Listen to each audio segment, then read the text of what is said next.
Hi, everybody. I'd like to talk to you about God's future for you. Have you ever read Matthew chapter 24? If you haven't read that chapter of the Gospel of Matthew, it's going to blow your mind. And I say that because Jesus is talking to us and teaching us about the end times, about future events and things that are going to take place.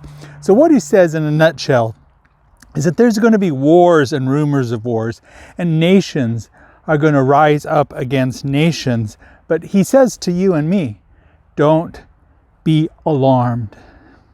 He also says that there's going to be famines and earthquakes. But when we see the famines and earthquakes, those are just the birth pains, which means those are the early signs on what's to come. He also says that Christians are going to be hated and persecuted. Now, we've never experienced that to a very severe degree, but we're starting to see signs of that today, even in our own nation. And Jesus said that during that time of persecution that some will fall away, but not you, because you know who you're holding on to. You know that Jesus is your rock, and he is your anchor through troubled times.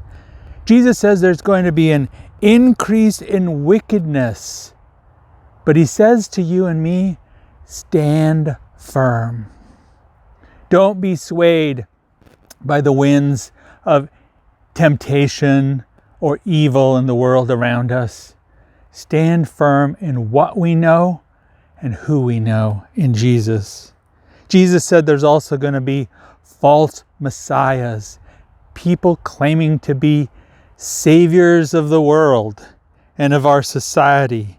But you know the true Messiah. His name is Jesus. You have him in your heart. And no one can convince you that anyone else is the Messiah. Jesus said that it's going to get so bad that without God intervening in things that are happening on the earth during those times, that no one would survive. That's kind of shocking and sobering for him to say that. But he says immediately after those days, Jesus will come again in the clouds. And the Bible says he'll come in power and in great glory. I can't wait to see that day. He says in this chapter that the angels are going to go forth and they're going to gather together all of the elect or the chosen, God's people. And that's you. You're chosen because you belong to him. That's your future and that's your destiny. And that destiny and future is whatever the world events hold for us in the future. Whatever happens in our lifetime, Jesus is walking right beside us and will take us through them. And in the end, he will come for you and for me so that we will be with him forever. That's your future and that's your destiny.